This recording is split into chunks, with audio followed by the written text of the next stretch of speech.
This week I went to a board meeting. I went to Kansas to be a part of a group where this is a group that specifically focuses on resourcing large parishes.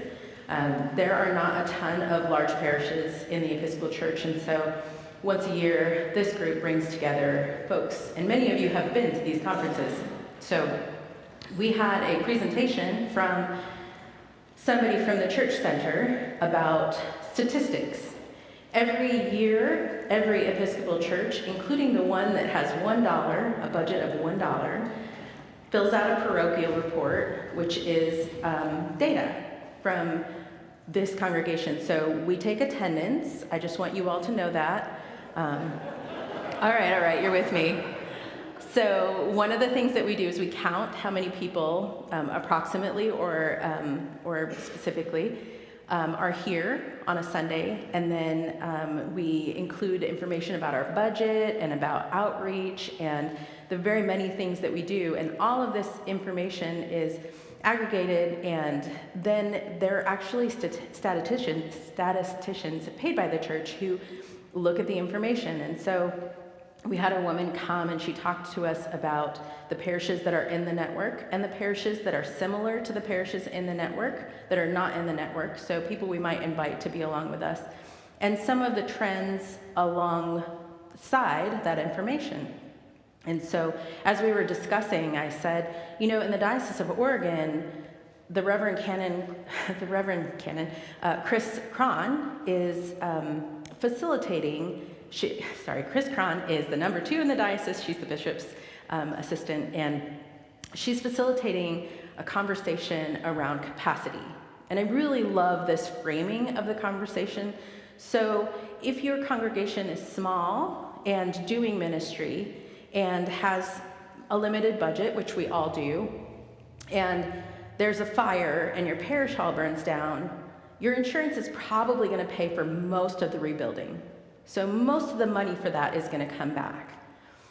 But it will also require people to do the rebuilding, to do the dreaming, to imagine what that building will be used for next in the coming years. It will take people with the expertise and skill to know who to call to build this thing, right? So the question is capacity. Do we have the capacity to rebuild or to build if something happens?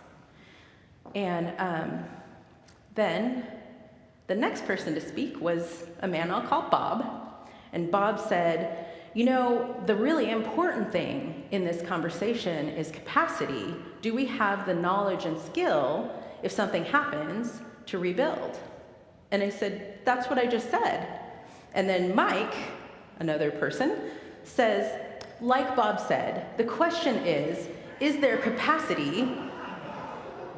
I was fuming.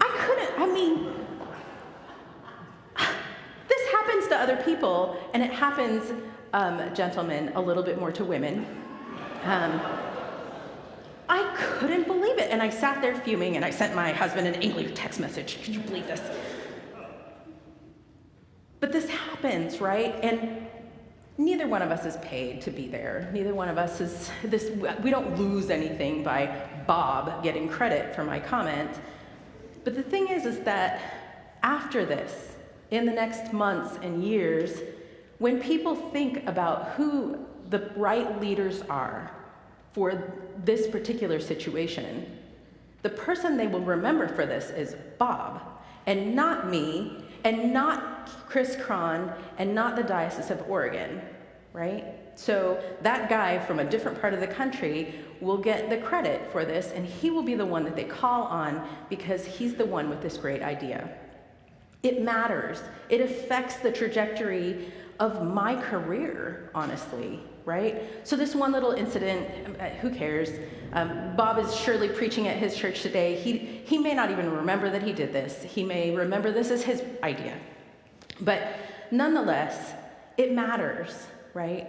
And this is, not surprisingly, part of the outgrowth of some of the misogyny in the church, right? I know, we don't have any of that, but, right. So we've been ordaining women for 50 years in the Episcopal Church. We celebrated this anniversary over the summer, ordaining women to the priesthood for 50 years. And we celebrated this anniversary over the summer. And what an amazing thing to reflect on 50 years of ministry. And I know that I follow women, amazing women in this place who really were, man, what a path that I get to walk because of the women who walked it before me. And we still have work to do. So this story, there are two stories in Genesis of the creation, Genesis 1 and Genesis 2. They're interesting to read side by side, to look at what this group of people wanted you to know about God and what this group of people wanted you to know about God. If you're that kind of nerd, pull out your Bible and read those two things. But most times we mush together Genesis 1 and Genesis 2. So in my Sunday school classroom, I started out as in a much more conservative denomination. And in my Sunday school, we mashed together the 7 days of creation, right? In the morning, there was light and there was dark, and God saw that it was good. And then Genesis 1's creation story for humankind is that God creates male and female in the reflection of God, that they're both created at the same time. My Sunday school creation story skipped that. So 7 days of creation, and then Adam was created, and all of the animals were created in subservience to humankind, right? Into subservience to man. And then at the end, God looks and says, oh, he's going to be lonely. Let's make him a woman to serve him. Right?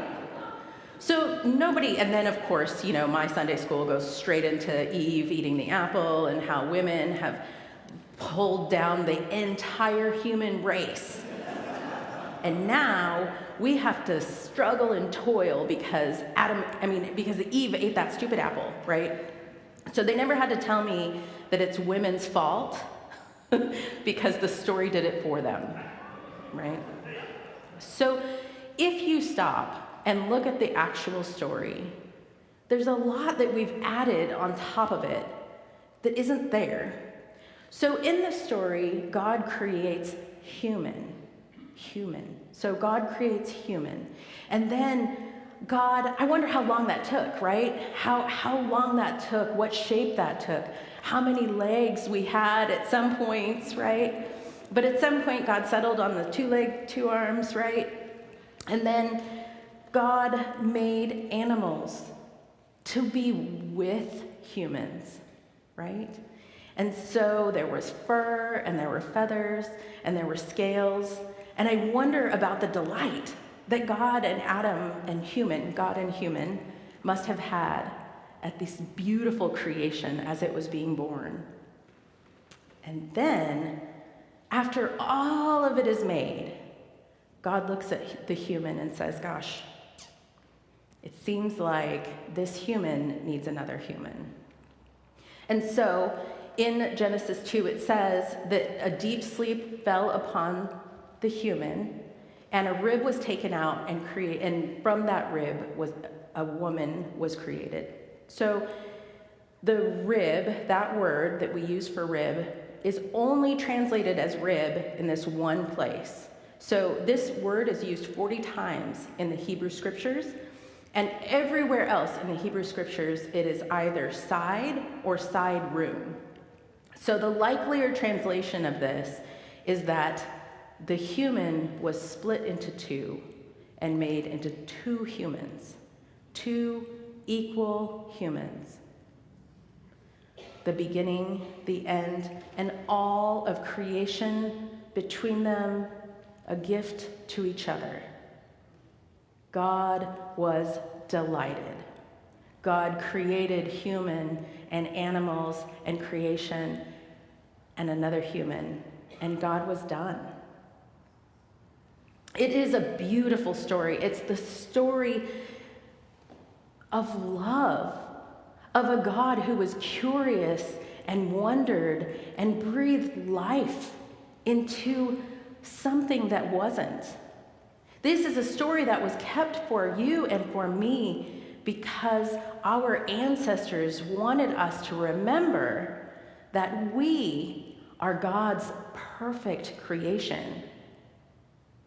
Now, you and I, we know that we didn't all descend from two people. There is a story part of this and the science part of this, right? It doesn't actually matter. That's not the story here. We're not being told about these two people from whom you have to figure out, oh my gosh, incest and all that, right? That's not the story. That's where we get stuck. That's the story that we sort of get hung up on. But really, this is a story of creation. Adam and Eve, the two first beings, they are all of us. Because all of us were created in this perfect, spectacular way. And God intended for us to have red hair and dark hair and for us to be all the genders that we live. God meant for all of this to happen. And God delights in all of this. And for some reason, we assign a celestial gender reveal party to Genesis 2, and we get so hung up on how, look, you guys, read it carefully, women are less than men, right? And what we know is that this holds all of us back. It holds all of us back. If we can recognize that we together are God's creation, gloriously and perfectly made, this is a better story, and it's the story that God intends for us. Y'all, God made us just like this. And God meant for each of us to bring what we bring, especially how we bring it. God meant for that to be. God did not mean for me to be someone else, nor did God mean for you to be a person that you're not. You and I, we are created by a God who loves us, who delights in us, a God for whom we bring joy. May we bring delight and joy and love to one another. Amen.